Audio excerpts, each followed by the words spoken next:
Les pieds sur terre, Sonia Kronlund. Personne n'ose provoquer l'avenir. Il faudrait être fou pour provoquer l'avenir. 7 ans de bataille juridique, médiatique et d'emballement en tout genre, et ce n'est sans doute pas fini. L'affaire qui a suivi, souvenez-vous, le licenciement en 2008 d'une salariée de la crèche Babylou, un établissement associatif privé à Chanteloup-les-Vignes, au motif qu'elle portait un foulard islamique, est une de celles qui a fait couler le plus d'encre sur la question de la laïcité en France. Le licenciement de Madame Hatif a d'abord été confirmé par le Conseil des prud'hommes en 2010, puis par la Cour d'appel de Versailles en 2011. Il a été annulé par la Chambre sociale de la Cour de cassation en mars 2013.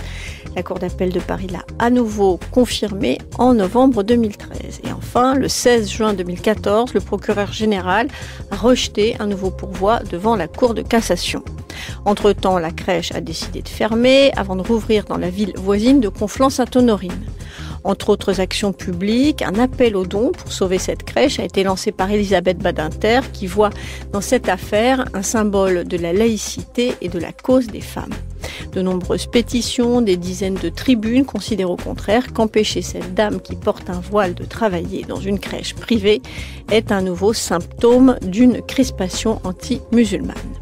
Aujourd'hui, dans Les Pieds sur Terre, c'est l'autre histoire, celle qui vient juste après sur la liste des affaires de foulard, les mères voilées et les sorties scolaires.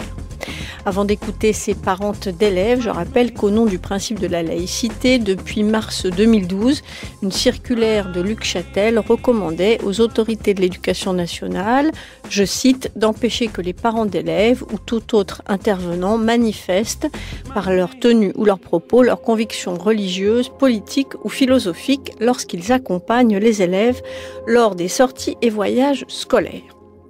Dans un communiqué en décembre 2014, à l'occasion de la Journée nationale de la laïcité, Najat Vallaud-Belkacem, la nouvelle ministre de l'Éducation nationale, précisait toutefois, je cite, que les parents accompagnateurs ne sont pas des collaborateurs du service public et qu'à ce titre, ils ne sont pas soumis à la neutralité religieuse. Elle ajoutait enfin, la bonne volonté de parents qui, par leur volontariat à encadrer une sortie scolaire, manifestent leur intérêt pour la scolarité de leur enfant et leur désir de coopération avec l'école doit rencontrer le dialogue et non la fermeture.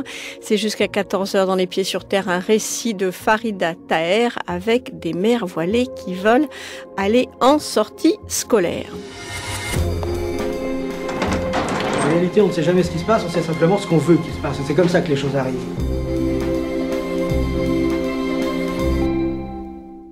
Je m'appelle Anissa, j'ai 36 ans. Voilà, j'habite à Montreuil, je suis maman au foyer, j'ai 3 garçons, âgés de 13 ans, 10 ans et 7 ans. Un est en 4e, les 2 autres sont en primaire, un en CM2 et un en CE1. Mes enfants ont 3 ans d'écart tous les 3. Ils étaient scolarisés à l'école publique et puis ayant toujours un petit dans la poussette, j'ai jamais pu réellement participer au projet, aux sorties avec mes enfants. Du coup, mon deuxième garçon, qui était à l'époque âgé de 6 ans, il me disait « Mais maman, pourquoi la maman d'un tel, elle vient en sortie ?» Et puis toi, je lui dis « Écoute, quand ton petit frère, il sera en maternelle, j'aurai plus de poussette, je pourrai partir avec toi. » Seulement, quand son petit frère est entré en maternelle, j'ai pu faire des sorties avec le petit en maternelle et en primaire, on m'a toujours refusé parce que je portais un foulard. C'était inscrit dans le règlement intérieur de l'école que les parents bénévoles et les agents du service public qui assistaient aux sorties scolaires devaient être neutres dans leur tenue vestimentaire et dans leurs propos. Donc il fallait ni montrer de religion, ni montrer son point de vue politique. Donc c'est vraiment, on ne veut pas que je montre mon foulard devant des enfants lors des sorties scolaires, mais par contre pour tenir des stands lors des kermesses et apporter des gâteaux laïques, des cornes de gazelle et des macroutes, là ça ne dérange plus personne. Et lorsqu'il s'agit d'aller crier, de manifester pour défendre l'école publique, et pour défendre le non-remplacement des enseignants, voilà, ils étaient contents de m'avoir. Et seulement, en retour, quand je leur demandais les sorties, non, c'est pas possible. Donc voilà, c'est hypocrite de leur part. Puis avant même de lire le carnet de correspondance, dès que mon fils sortait, maman, on a une sortie, s'il te plaît, est-ce que tu pourras venir avec nous? Donc moi, un petit peu crispée, je disais, écoute, je vais voir si j'ai le temps, si j'ai pas le temps.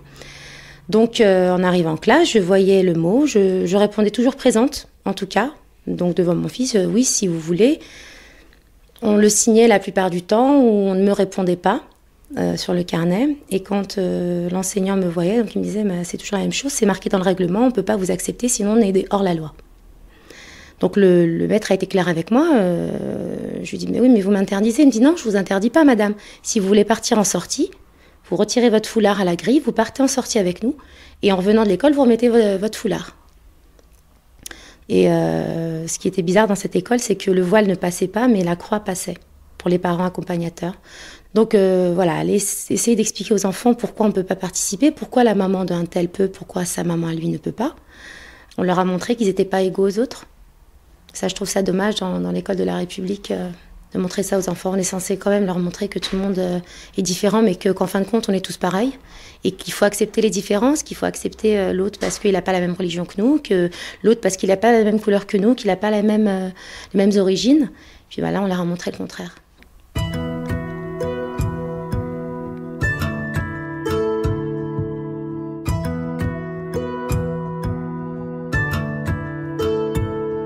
On avait quand même été voir le directeur avec plusieurs délégués de parents d'élèves à l'époque. Et le directeur nous disait que nous, on ne le dérangeait pas, que si on voulait faire des sorties, pour lui, ce serait OK, il ne s'opposerait pas. Mais que ce serait aux enseignants de décider. Donc qu'il n'était pas le directeur hiérarchique des enseignants, que ce n'était pas lui qui pouvait les forcer à faire quoi que ce soit, et que si eux voulaient des mamans voilées pour les sorties, ils ne s'opposeraient pas. Et or, ça ne s'est jamais fait. Donc au début, on nous mettait sur le carnet de correspondance chaque sortie obligatoire. On nous mettait la date, le lieu et l'horaire. Moi, mon enfant n'allait pas avec l'enseignant en question. Il allait tout seul avec moi. Et puis, surprise, dès qu'ils arrivaient au théâtre ou au cinéma, j'étais là avec mon gamin. Donc on se retrouvait là-bas sur place. Ensuite, les mots sur le carnet étaient de plus en plus courts. Nous irons au théâtre tel jour, donc il n'y avait pas ni le nom de la pièce de théâtre, ni l'horaire, ni... Alors on posait des questions aux enfants. Écoute maman, je lui dis, mais vous avez étudié quoi, la pièce de théâtre ? On a étudié telle pièce de théâtre. Donc j'allais chercher sur Internet les théâtres aux alentours de Montreuil où il y avait cette pièce de théâtre. On trouvait, on réservait au téléphone, et puis on y allait. Et puis à la fin, ils ne mettaient plus du tout de mots. Donc quand il y avait des sorties scolaires, on ne le savait pas, ils y allaient... en cachette. Voilà. Mais on a joué au chat et à la souris très longtemps. Et je l'ai fait à plusieurs reprises. Pour que mon fils ait sa maman avec lui et avec ses copains, je l'ai fait. C'était ma réponse pour leur montrer que j'étais prête à faire plein de choses pour mes enfants et que c'est pas eux qui allaient m'interdire quoi que ce soit.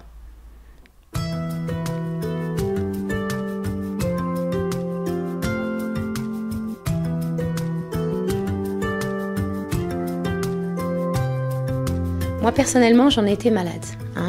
Pendant un certain moment, je ne dormais plus. Je ne mangeais plus. J'avais que cette histoire en tête. Je parlais que de ça à longueur de journée. Ce qui m'a fait le plus mal, c'est vraiment pas pour moi, c'est pour mes enfants. Je leur en veux parce que c'est pas ce qu'ils auraient dû apprendre aux enfants. Ils n'avaient pas le droit de leur faire ça. C'est très violent pour les enfants. En tout cas, un de mes enfants a été très violent vis-à-vis de lui-même, quoi. Il n'arrivait pas à comprendre la différence, pourquoi la maman d'un tel et pas sa maman. Il l'exprimait violemment. Il se tapait la tête contre les murs, il se frappait, il refusait d'aller à l'école. Donc chaque matin, il fallait une demi-heure, 20 minutes de négociation pour qu'il aille à l'école. Il refusait de travailler. Son écriture était... on n'arrivait même pas à lire ce qu'il écrivait. Voilà, il a été suivi pendant très longtemps par une psychologue musulmane.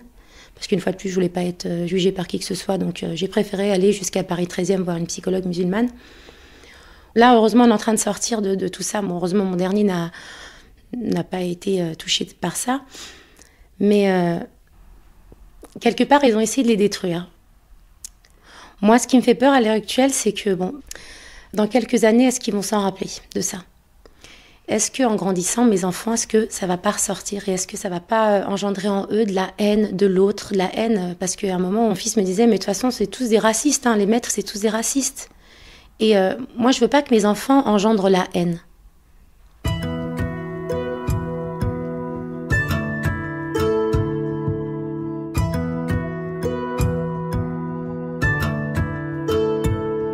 Aujourd'hui, heureusement, ça se passe mieux parce que depuis 3 ans, on a déménagé. On a changé de quartier. Ils ont changé d'établissement. Leur nouvelle école est à 100 mètres de l'ancienne école. J'ai eu un petit peu peur en arrivant dans l'école. École publique, Mais en fin de compte, on s'est rendu compte que tous les enseignants n'étaient pas les mêmes et que ceux-là nous acceptaient comme on était. Et dans cette école, tout va bien. On n'est pas des voiles parmi les mamans. On est des mamans comme les autres mamans. J'essaye d'oublier, de me rendre le plus disponible possible et essayer aussi de faire une thérapie à ma façon. C'est-à-dire que je m'occupe énormément des affaires de l'école de mes enfants. Donc je suis présidente de déléguée de parents d'élèves au collège de mon fils, où il y a énormément de réunions, il y a énormément de boulot, donc ça, voilà. En primaire aussi, je suis déléguée de parents d'élèves. Quand il y a des sorties, qu'il y a des parents qui ne peuvent pas, donc je suis là, donc je me présente. Et puis, les enseignantes, elles savent qu'elles peuvent compter sur moi, quoi, même si les enfants ne sont pas dans leur classe. Je le fais parce que les enfants sont ravis d'avoir une maman avec eux. J'ai presque pas assez de doigts pour que chaque enfant tienne mes doigts, pour vous dire à tel point ils sont contents, quoi. C'est même plus ma main qui prenne, c'est mes doigts. Puis ça me fait plaisir de faire plaisir à mon enfant et puis que ses copains soient contents aussi d'avoir la maman du petit Yacine, la maman du petit Mohamed à côté. Parce que cette année, moi j'ai encore des amis là-bas, donc qui ont leurs enfants, des mamans voilées et puis pas voilées. Ils continuent toujours à ne pas autoriser les mamans voilées à partir en sortie, malgré l'avis du Conseil d'État et malgré les propos de Najat Vallaud-Belkacem qui nous autorisait à participer aux sorties scolaires. Ils continuent toujours à discriminer les mamans.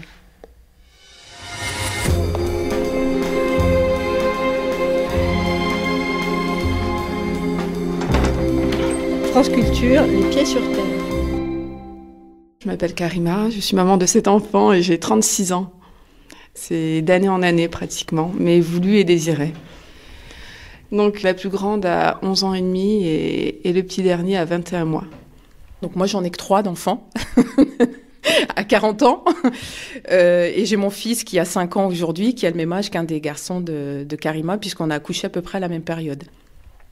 Mes enfants étaient en école publique, une qui est en CM2, le garçon était en CE2 et la troisième était au niveau CP. Je m'attendais bien avec les délégués des parents et un jour je lui avais proposé bénévolement mon aide, lui disant écoute, si tu as besoin de parents, il n'y a pas de souci, tu me donnes la date, l'heure, je m'arrange, je mets des enfants à la garderie, puis je viens t'aider pour préparer ce goûter de Noël. Et je serai contente et les enfants seront contents aussi. Et donc, ce jour-là, elle va voir la directrice et elle lui demande si je peux venir, moi, Karima, maman de cet enfant, de préparer le goûter de Noël. Et là, la directrice lui répond que non. Au début, je pensais que c'était une blague. Et là, je lui dis bien, c'est pas possible, c'est pour un goûter de Noël. Je pense qu'elle s'est vraiment trompée. Et là, elle me dit, non. Je dis, écoute, on va aller voir la directrice. Et puis, il y a peut-être quelque chose qu'elle a pas compris ou qu'elle a mal interprété, donc je vais voir la directrice. Et puis elle me sort cette fameuse loi, et je lui ai simplement dit, écoutez, c'est pas possible, il n'y a pas de loi. S'il y avait vraiment une loi, mes enfants ne seraient pas dans l'école publique, parce que je sais que je porte le voile, et il n'y a pas de loi. Et là, elle me regarde, mais si, madame, il y a une loi. Et là, je lui dis, écoutez, je me laisserai pas faire, parce que je suis pas hors la loi. Donc de là, je lui dis, écoutez, mes enfants ne participeront pas à ce goûter de Noël parce que si on va remettre quand même les choses dans leur contexte, c'est un goûter de Noël. Je viens pour participer avec eux, pour un événement heureux. Et elle reste en me disant, non, à moins que vous tiriez votre voile. Mais non, c'est pas possible que je puisse retirer mon voile pour un goûter de Noël. C'était absurde pour moi. Mais vraiment, quand je dis c'était pas possible, c'est comme si qu'on me disait, mais travestissez-vous, madame, enlevez votre voile, c'est impossible. Non, j'ai décidé de porter le voile parce que c'était par conviction religieuse. Ça fait 10 ans que je porte le voile, un peu plus de 10 ans. J'avoue, ça n'a pas été facile de porter le voile justement à cause de ce regard-là. Et quand on m'a dit, dévoilez-vous, ça a été violent.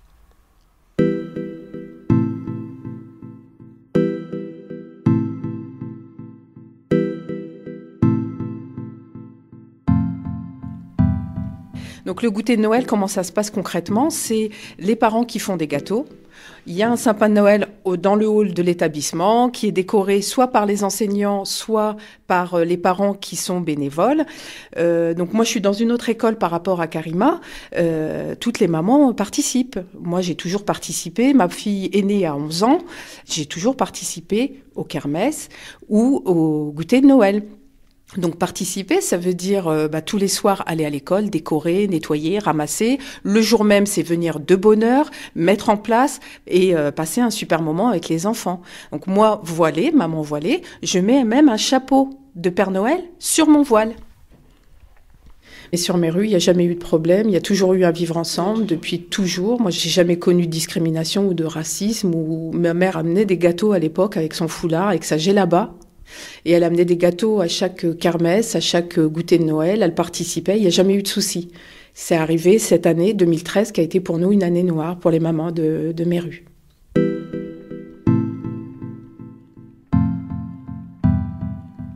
On entendait des petites rumeurs se dire que le goûter de Noël, tout compte fait, allait être annulé. Si ça faisait vraiment autant de zizanie, qu'on allait maintenir ce goûter de Noël individuellement dans chaque classe pour éviter d'avoir affaire à des parents. Je ressentais à travers les qu'en dira-t-on que j'étais coupable, moi, la musulmane, qui voulait arrêter ce goûter de Noël. Ma fille, qui était à l'époque en CM2, s'est fait insulter 2-3 fois de sale musulmane. Les musulmans, on ne respectait pas les chrétiens qui fêtaient Noël, alors que non, pas du tout. Et donc, moi et mon mari, on décide de prendre rendez-vous avec la directrice et ses enseignantes pour vraiment dialoguer, pour vraiment dire que ce goûter de Noël soit maintenu, qu'elle prenne conscience qu'elle a fauté. Et puis, on va dire qu'elle a fauté, on efface tout et on repart. Et là, elle me dit qu'elle reçoit des menaces sur sa boîte mail. Donc je lui dis, mais je suis désolée de la proportion que ça prend. Et justement, en lui disant, venez, prouvons à toute la ville qu'on va marcher main dans la main et on va maintenir ce goûter de Noël. Et là, elle me regarde et elle était vraiment bouleversée, elle pleurait vraiment et tout. Et là, elle me dit, mais moi, je ne fais que de mettre en place ce que ma hiérarchie me dit. Donc non, c'est comme ça et ça sera pas autrement. Et là, alors là, mon mari me regarde parce que lui, il était vraiment zen. Et il me regarde d'un air de dire, mais sors de la pièce, il vaut mieux, parce que je me mettais vraiment en colère en lui disant, mais c'est pas possible. Je criais, je hurlais, je lui disais, mais c'est pas possible que vous m'interdisiez. Dites à mes enfants, dites-leur de vive voix que vous m'interdisez parce que je porte le voile. Dites-leur. Et elle me regarde et elle me dit, vos enfants sont bien. Mais comment vous arrivez à me dire que mes enfants sont bien? Mes enfants se font insulter de sales musulmans. Ils disent que les musulmans ne respectent pas. J'essaye tant bien que mal de les préserver. Et là, je lui dis, quelle est la différence entre vous et moi?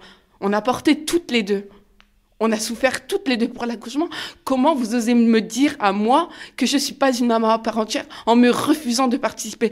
Mais toujours en lui disant, c'est pas grave. Maintenant, ah non, c'est impossible, c'est impossible. On avait beau dialoguer, rien n'y fait. Et là, ça a été le summum, c'est qu'après cette histoire, toutes les mamans voilées de mes rues, du jour au lendemain, s'est vues refuser de participer à quoi que ce soit.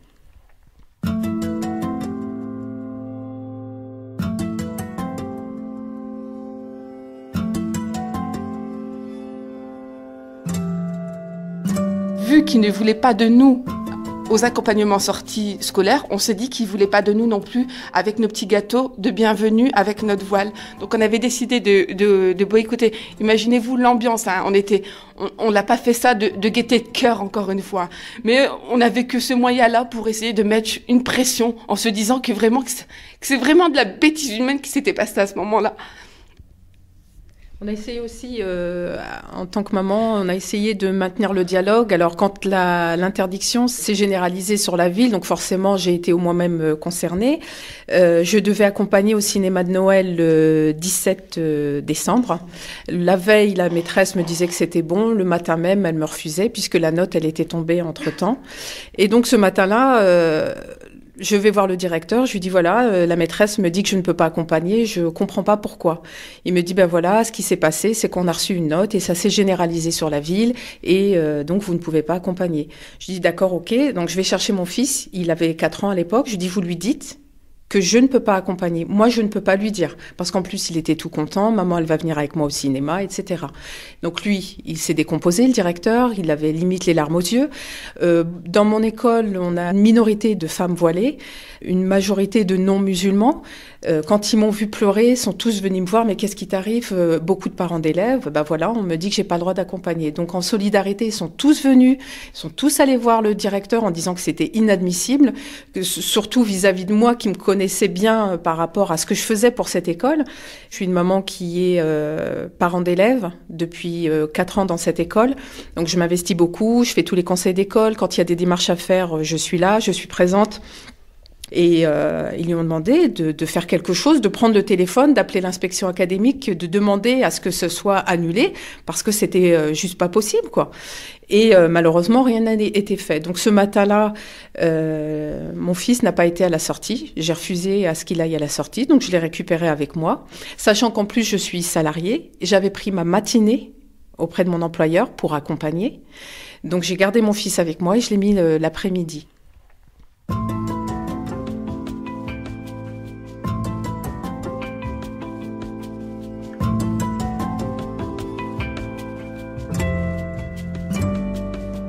Donc à ce moment-là, on prend rendez-vous avec l'inspectrice de la circonscription, avec moi et mon mari, donc on y va à 2.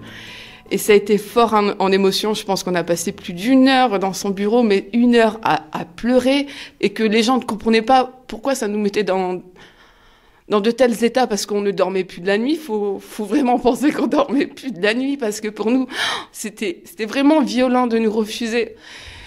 Donc elle me disait que c'était surtout pas elle non plus, encore une fois, et que c'était au-dessus d'elle, et c'était le rectorat. Et puis si j'avais quelque chose à dire ou à faire, il fallait que j'aille au rectorat. Sauf que le rectorat nous répondait toujours pas. Donc vers qui nous retourner, on savait pas. Et à ce moment-là, j'avais rencontré le maire dans le marché, je lui avais demandé qu'il prenne position et qu'il puisse appeler le rectorat. Et donc le rectorat lui a répondu en lui disant qu'elle n'avait pas le droit de me refuser de participer à des festivités dans l'enceinte de l'école. Donc à ce fameux goûter de Noël.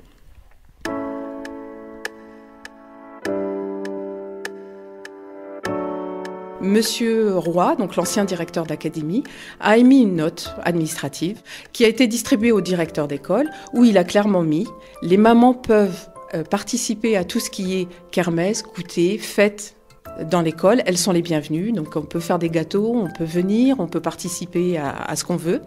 Mais par contre, au niveau des sorties scolaires, on ne peut pas accompagner si on a un voile parce qu'on doit faire preuve de neutralité. » Il faut savoir que le goûter a été annulé collectivement. Il a été maintenu individuellement dans chaque classe, donc on évite d'avoir besoin des parents. Et pendant ces mois qui ont passé, on pouvait accompagner, mais avec des semi-voiles. Et là, je regarde le corps enseignant, je lui dis, mais juste non.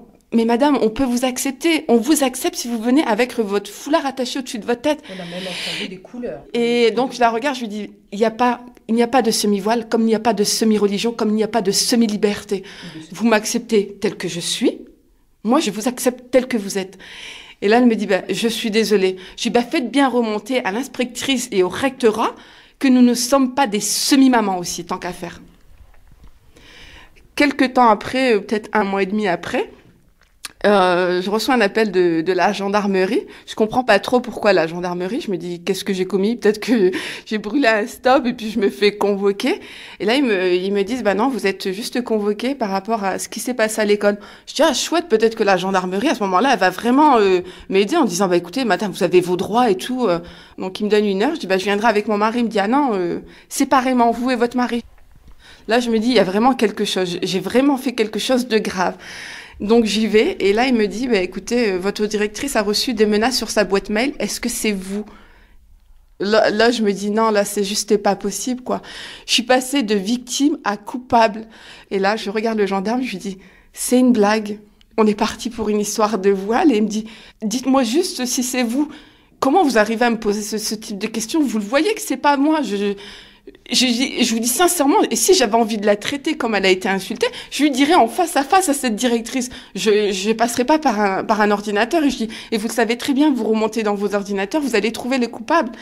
Et depuis cette affaire, à partir du moment où j'ai été convoquée chez les flics, je vous dis sincèrement, ça m'a donné encore plus la rage.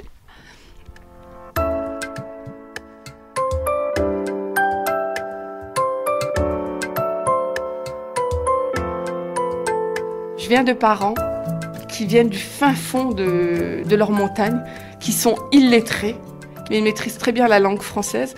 Ma mère ne sait ni lire ni écrire, elle est kabyle. Et quand même, pour des parents qui sont nés au fin fond de leur montagne, Ils m'ont vraiment donné des valeurs de tolérance et de vivre ensemble. Parce que mes frères et sœurs sont quand même mariés avec des chrétiens, des non-chrétiens, des athées, et on les a jamais jugés. Et nous qui sommes dans une société française, on sait lire, on sait écrire, on sait penser aussi. Et on nous dit, mais non, mais non, vous n'êtes pas bienvenus. Ils m'ont fait perdre cette foi d'être 100% française, j'avoue. J'essaye de redevenir 100% française comme je l'étais avant, mais je vois pas où elle est la liberté si on m'arrête à la porte de l'école. Je vois pas où elle est l'égalité parce qu'on n'est pas tous égaux face aux mêmes droits.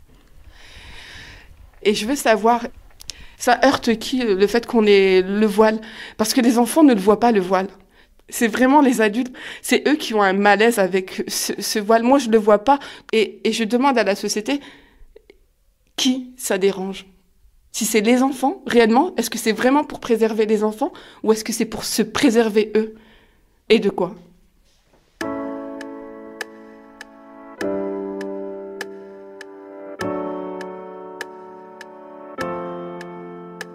Finalement, ce qu'on a pris comme décision, moi et mon mari, on a décidé d'enlever nos enfants de l'école publique et on les a tous mis dans une école catholique où j'ai pu être acceptée.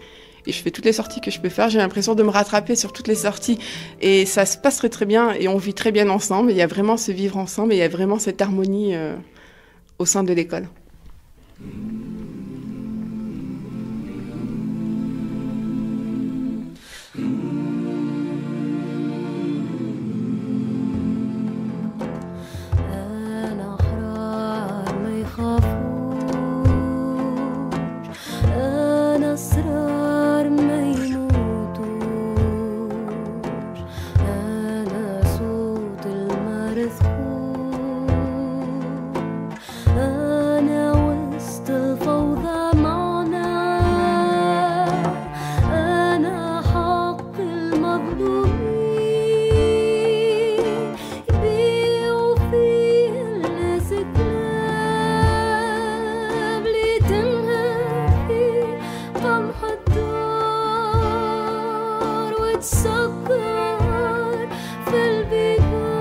Aujourd'hui encore, c'était les pieds sur terre, les mères voilées et les sorties scolaires. Reportage Farida Taher réalisé par Emmanuel Geoffroy. Merci à Anissa, Karima et à toutes les femmes rencontrées à Méru et au Blanc-Ménil. Merci également à Férouz, à Magali, à Mylène et aux membres du collectif Sorties scolaires avec nous, ainsi qu'au centre social La Maison des Tilleuls du Blanc-Ménil. Merci enfin aux mamans toutes égales de Montreuil. Commentaires, réactions, suggestions, franceculture.fr à la page des pieds sur terre. Je vous souhaite une bonne après-midi sur France Culture. Restez à l'écoute de notre chaîne car il n'y a pas que les pieds sur terre sur terre.